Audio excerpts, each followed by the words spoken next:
Welcome back, Portugal Junkies. Hello. This is like part 3, I think, Yeah. of catching you up on what we've been doing and thinking about and experiencing during our break from you since August. We've missed you. Yeah. Have you missed us? I've missed the therapy.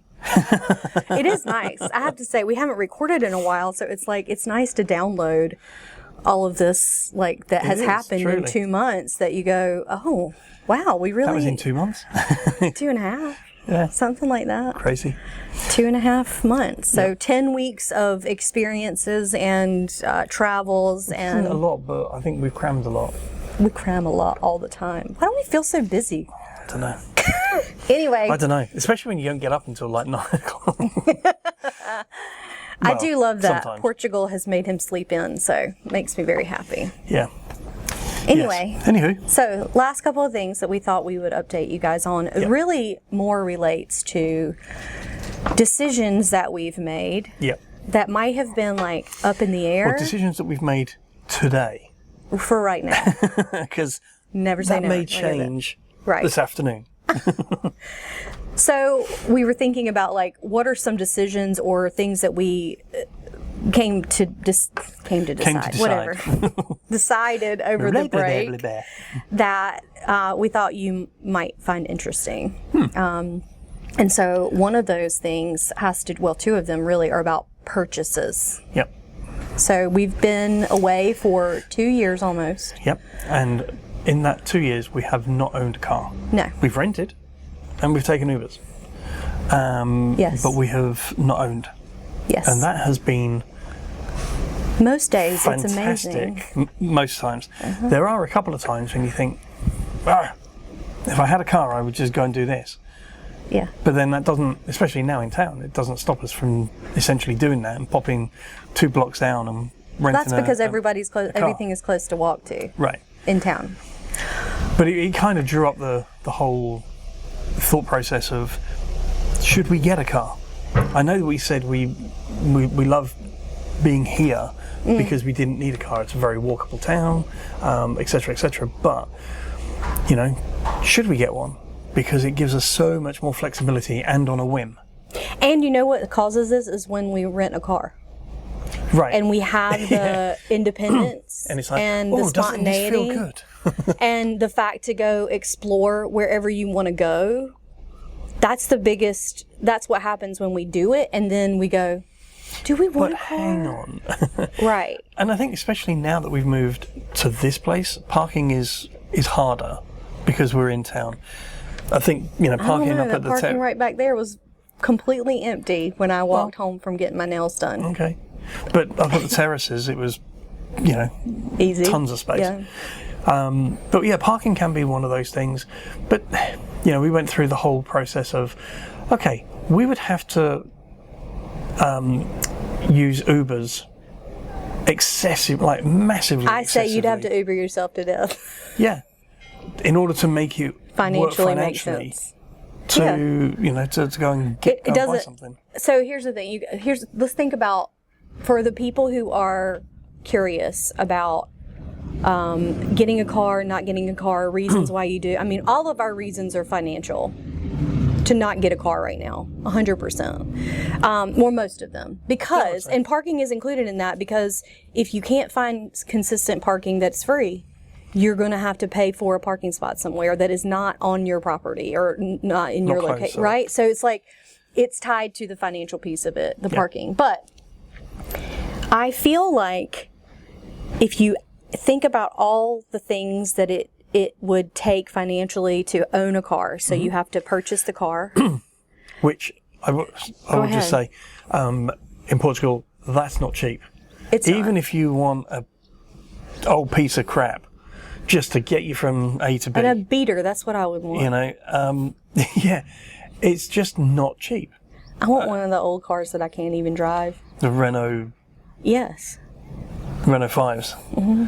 They're like Vespa. 3-speed transmission, manual. A Vespa's a totally other subject that we can't talk about because he thinks that I'm going to kill myself on it. I swear. Anyway, You have to buy a car, Yes. okay? That's the big thing, obviously, and I know that sounds like a Dumb. really. You have to purchase the car or lease or on a loan or whatever you decide, right? You have to insure the car, which I don't think is very much. I think when I looked into it, it was really actually pretty affordable. I want to say a few $100s a year, Okay. which I was surprised by. You have to maintain the car. Of course. Okay, any You gotta put oil in repairs, it. is blah blah blah. Yeah, you do have to put oil in it. The lifeblood of the engine. Remember those conversations? You're telling my daddy. Jeez. And then the gasoline, the petrol, Yep. petrol, Petrol. which is called gasolina here, not gasoleo. That's diesel. That's diesel. See, your tidbit of Portuguese trivia of the day. Gasolina here, petrol, costs 170 something like that. euros per liter. Yep. Which, if you do the maths, Well done. okay, times 3 something, yes. maybe, let's just round up, okay? 2-ish euros times 4, 8-ish euros per gallon, equivalent to what you experience in the United States. That's a lot of money.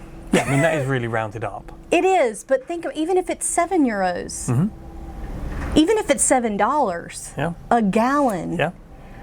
to And we know justify that, And we know we're not at 1-to-1.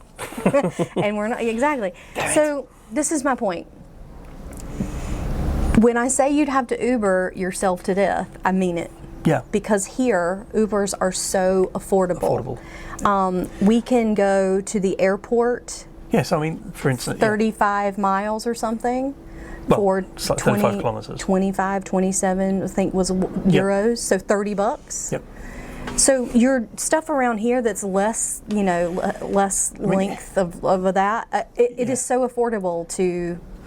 You know, like we said before, if you get an Uber from continent to back home, you can.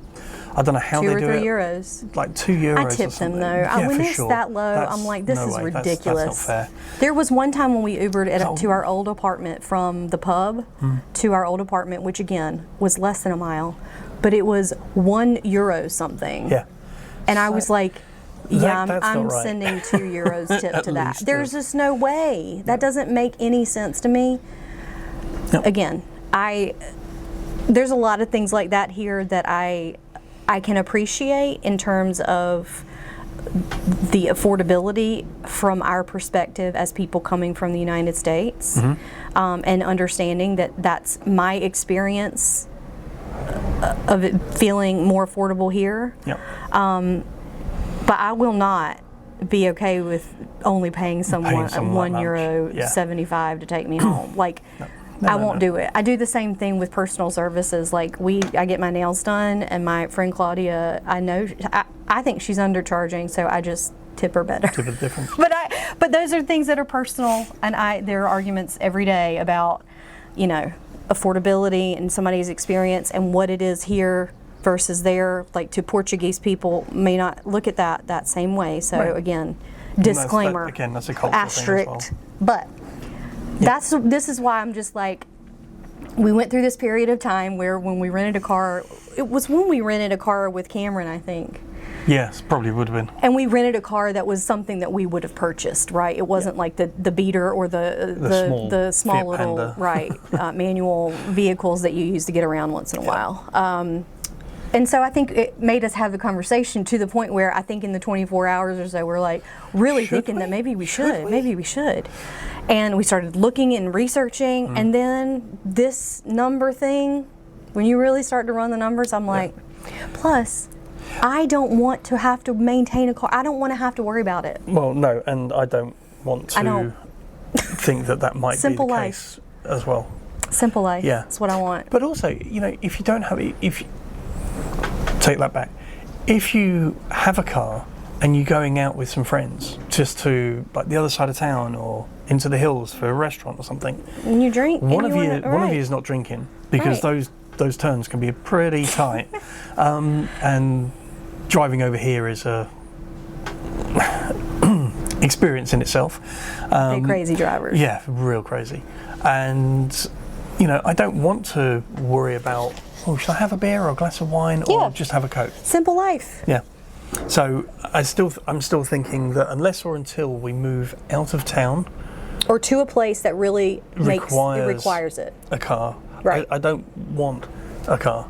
Yeah. And it's one of those things because you grow up always having a car. For me as a kid, always like when am I going to get my first car and what's it going to be and blah blah blah. And that was great. But now I get to a point where I still have that same energy about having a car, but then I've got my 54-year-old brain going. However, I don't want a car because maintenance, insurance, can't have a beer. Actually, I should have put that round the other way. Can't have a beer, maintenance. That's true. But it's the truth of it. And we moved here for a simpler life, and that really reduces.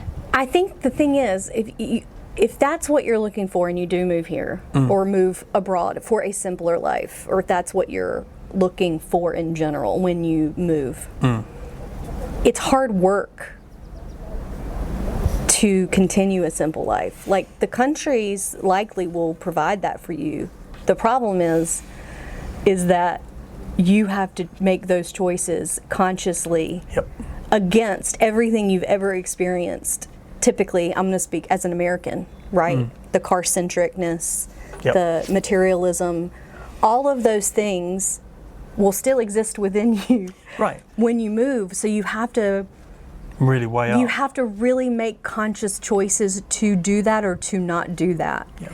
And every time we've chosen to not do those things so that we err on the side of a more simple existence, I'm so happy. Yeah. I think that's part of the reason why it feels so peaceful, is because we have made those conscious choices not to just buy into all of that. And I'm not saying that this works for everyone. I'm saying that I think a lot of the reason why we feel at peace and simple life right now, and quite frankly, in terms of affordability and what you're spending your money on, is making choices like this that go against your initial gut of like, well, of course I have to have a car. No, I mean, if you're here and you've got a job and you've got an office job and you've got to drive to there and back and all the rest of it, sure, life is going to make perfect sense. Yeah. But for us, it doesn't make sense. We don't, and so I think it will take something else for us to, while living in town here, it will take something else for us to want. And again, never say never, but at this point, it doesn't make sense, and I don't have any desire for it. In fact, what we flipped it on its head and was like, well, what if we have a monthly budget line for rental? Even if that's 1 or 2 days in the month that we want to go out and explore and do things, and that's a hell of a lot cheaper than going and buying a car. So. Hey babe, how many times do you think that we rode the should we or shouldn't we move to Portugal roller coaster before we actually did it? I don't know, maybe like 193 times. Wouldn't it have been so cool if we had us during that time, to talk to? Absolutely, I'd love talking to us. Me too! So, we've decided we are going to be the us we needed for you guys. If you want to shoot the shit, ask us anything, or just get some real life perspective from our experience of moving from the US to Portugal, we are now opening up our calendar for one-on-one calls. We can also hook you up with some of our best legal, immigration, and tax partners who helped us along the way. And we'll hop on Zoom together to answer anything we can for you as you try to decide what's best for you in your potential move to Portugal. Book with us right now on our Stan store at stan.store/Portugal Junkies, and we'll see you there. So, and again, having our friends at Simply Rent, shout out Simply Rent Tavira. It's great. Just walk along there. Can I have a car tomorrow? Yep, sure, no problem. Can I have a car today? Yep.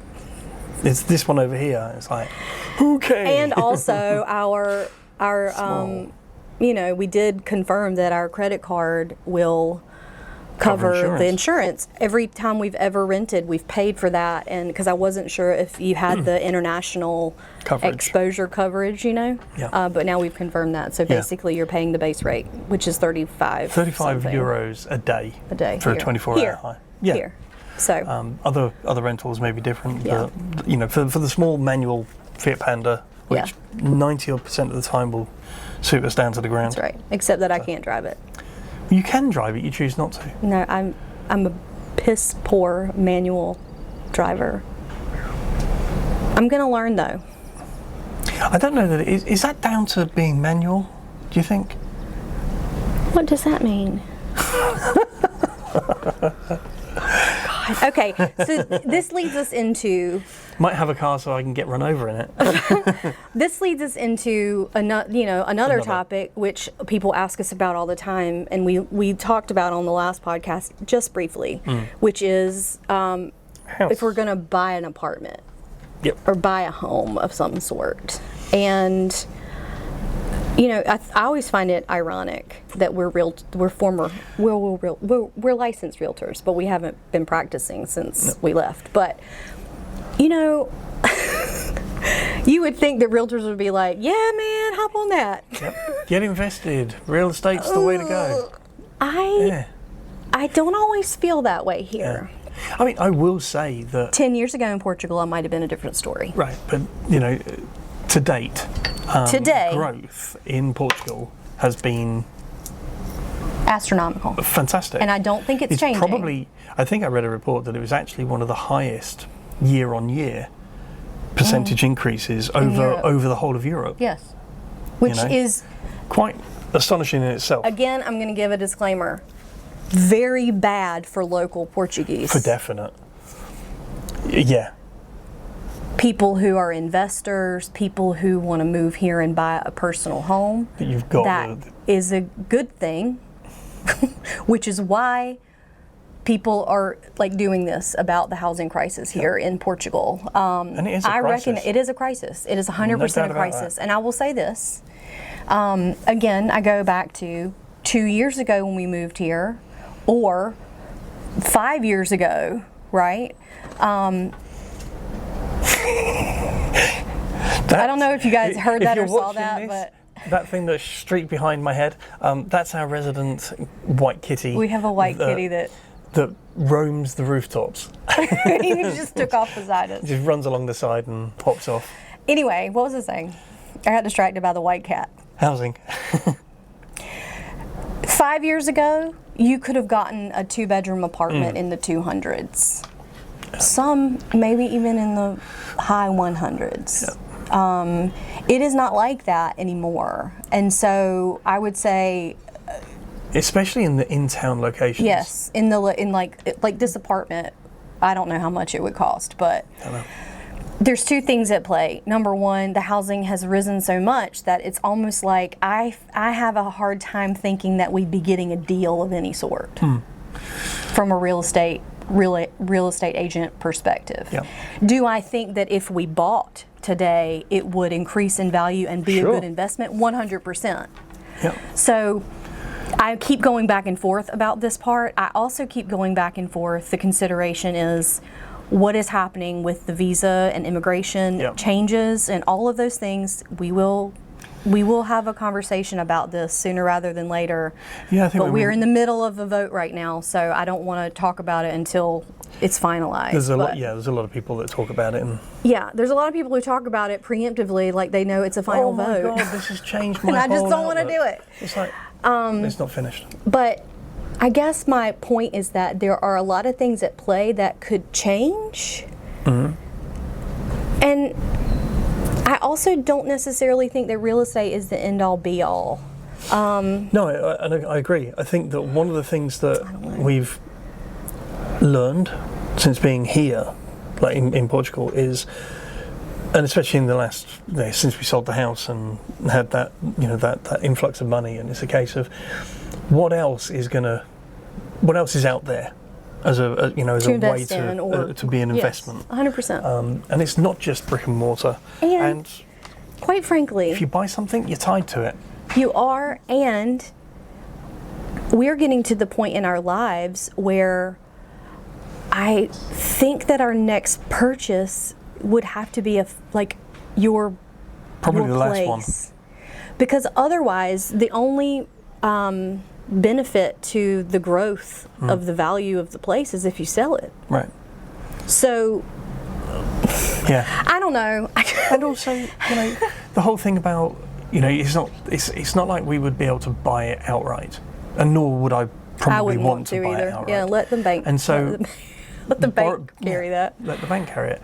But again, rules over here are different. You can only have a mortgage up until you're age 75. It has to have completed by 75.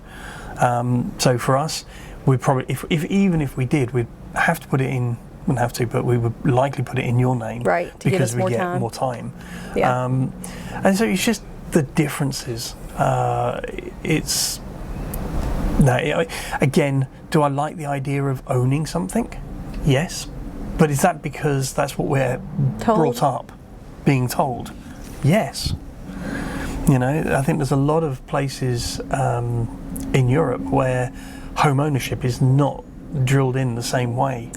Also, though, you purchasing something gives you more stability if you don't have a variable rate. More stability of your housing to be at a certain level for that certain period of time. Right.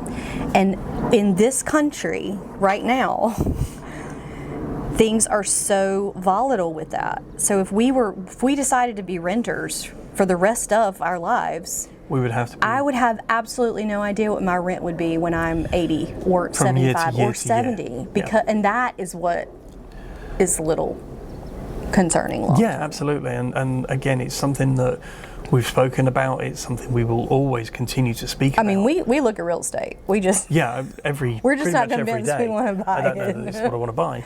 Unless somebody wants to sell us this place, maybe. Yeah, I mean, if you guys are listening and you want to, Listen, when we moved to Portugal not knowing a bit of Portuguese, I was so nervous about a lot of things. But the visa process was the most nerve-wracking, including the part where, you sign a legal document like a lease when you don't even know how to read the language. So we were referred to our lawyer, João Pinto, to get some help with translating, interpreting, and negotiating our lease in Porto. And he was so awesome that we've decided to keep him. But now, that one simple task that he helped us with has opened our eyes to everything that he does. He specializes in helping Americans move to Portugal, the entire visa process, and even buying a home here. We did our visa process all on our own, and now looking back, part of me really wishes that we had known João then and all that he could have helped us with to navigate the sometimes crazy path to get here. Good news for you though, he's graciously offered our listeners a free consultation call and a 10% discount. So,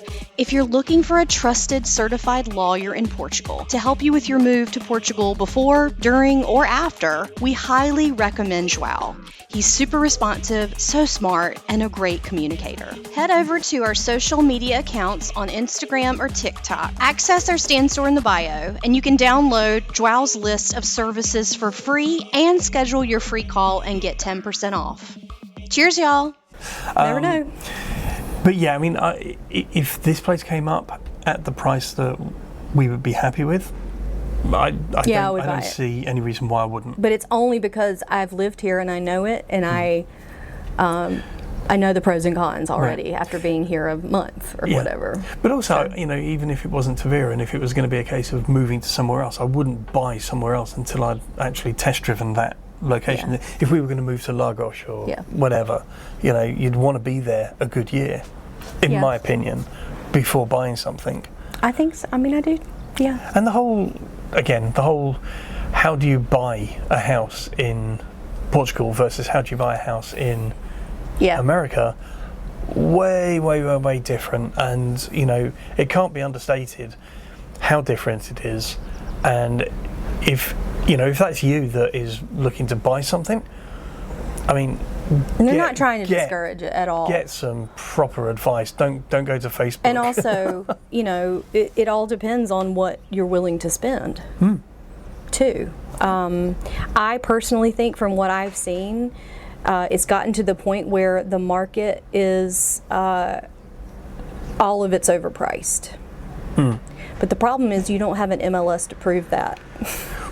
So I know is that agents do. They have access, but the public doesn't. No. So we, as a buyer, would never know. Which is why what the property next door sold for, right. or what you don't know that. Yeah. And so to me, that is like, it's hard to stomach, because it really just is about what you're prepared to pay for a place, and that can be so influenced by the listings that you see. But I'm going to tell you, like, most of the listings that I see, I'm like, that's overpriced too. Yeah. So I don't know. We'll see how it goes. Yeah. But all these things will play out also as the immigration changes happen, because that is going to affect the influx of people. Well, it affects the influx of people. It'll affect what people are putting their houses on the market for, because there will be less people. So demand for that will go up, or demand for that will go down. Yeah. So again, we're tied for here for a year anyway, and I'm happy about that. Oh yeah. Very happy about that. I would have signed a 2-year lease on this place, I think. I think I probably would as well. I would. But again, we probably should have talked about it. Yeah, probably should have done. Damn it. You think we'd know better. But we also say that because we've lived here for a little while, and we know now that it's what we wanted it to be. So yeah. But yeah, there's lots of other pitfalls to buying, and there's lots of other benefits to buying. Yeah. And I have to just believe, just like in my I spent my 20s being anxious about everything, worried about everything. My 30s were a little bit better. In my 40s, like after I met this one, I feel like there is just this peace that is like, what is meant for us will not miss us, and what is not meant for you will show its way out the door, right? So I'm not sitting here concerned at all. I'm thoughtful about real estate and options and all the things, but I'm less likely to like make a quick decision on things like that at this point, because I feel like, especially even with this apartment, it fell into our laps because it was meant to. And I'm not saying that this perfect thing will happen. I'm just saying that I'm at peace with knowing that it will all work out. We will figure it out. And I mean, nothing is, unless we just made some detrimental error, and the only way to do that is buying too early or buying the wrong property or something. I'd rather see how this tracks. But again, and go from properties over here, most of them, not all, but a lot of them, they will sit on the market for a long time, 4 months, 5 months, a year even, because it's so clear that they are overpriced. It's so clear. I mean, we have watched, from the minute we moved here, we've watched properties that have been listed and never moved in a year that we've been here. So it's like, I don't know I think that maybe it's just people are throwing it out and hoping for the best. Yeah. And quite frankly, if I'm a Portuguese property owner, maybe I would do that too.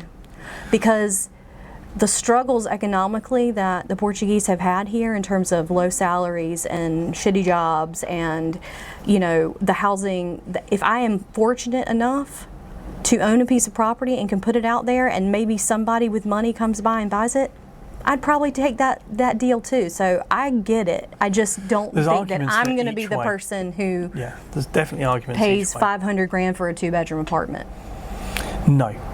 500,000 euros. Yeah. Not dollars. So that's where I'm at. Like, it's really hard. Our house that we just sold, we spent $360 something on, and $360,000 on to build it in 2019. 19.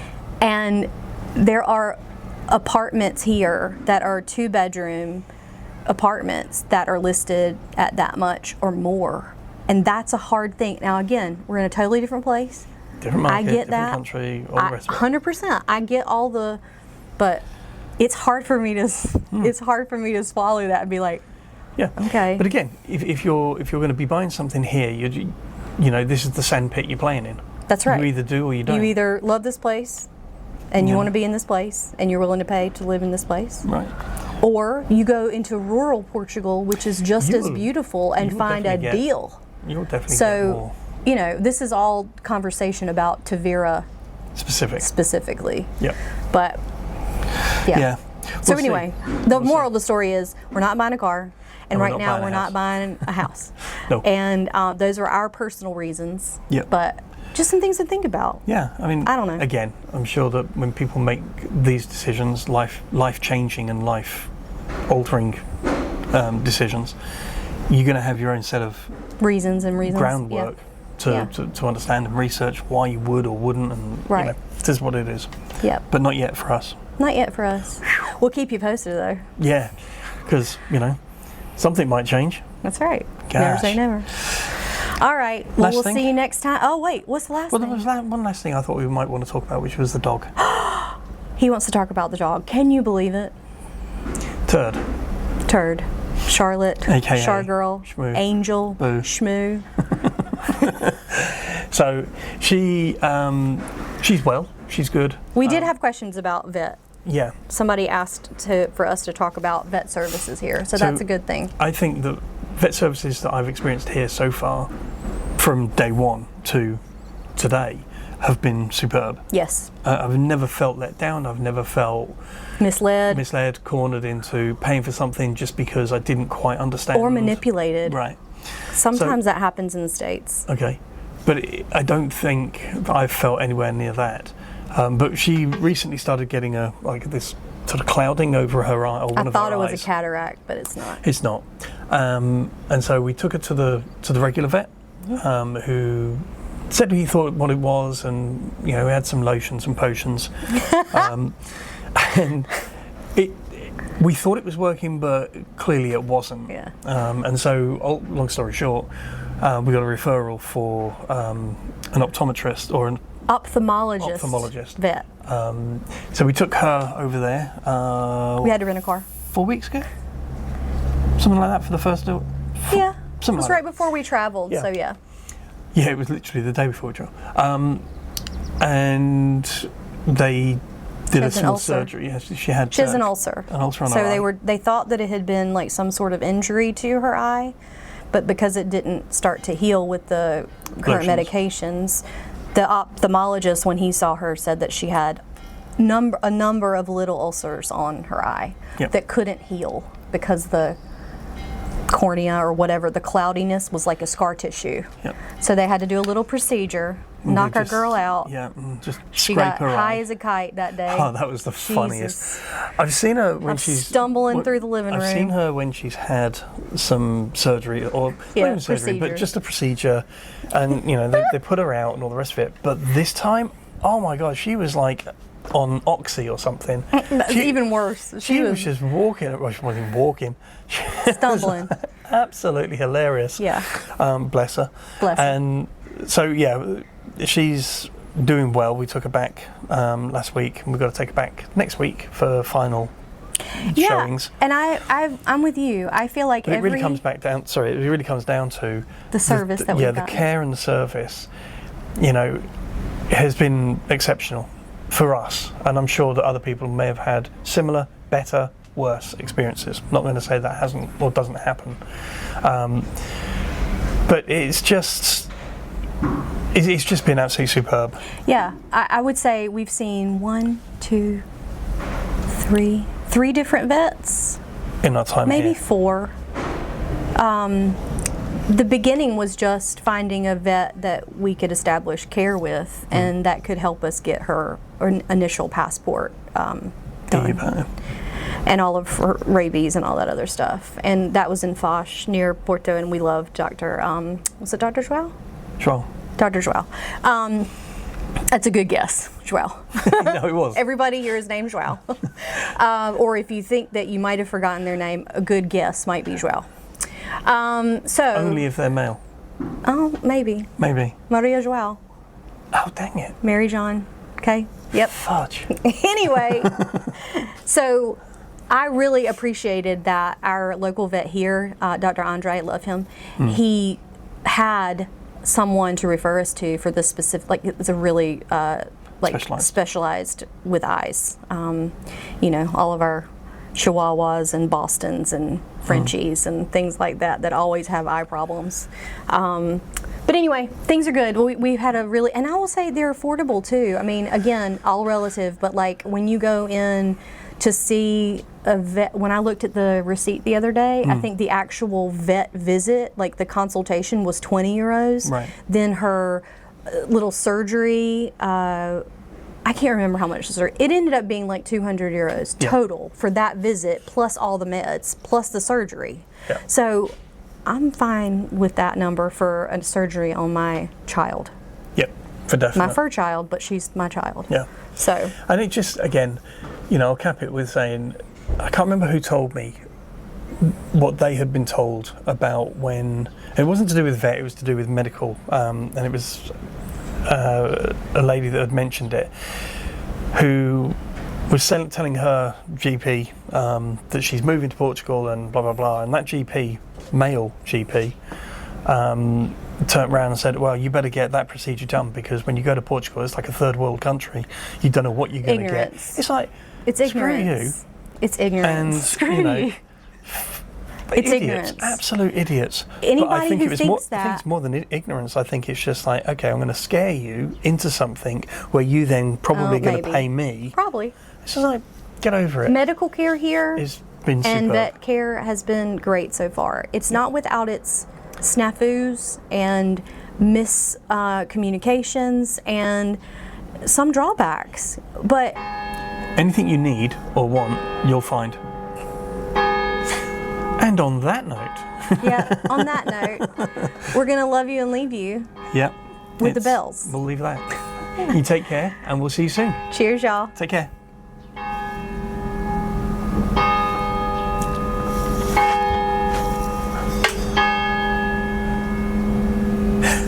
Done. Bye. Bye.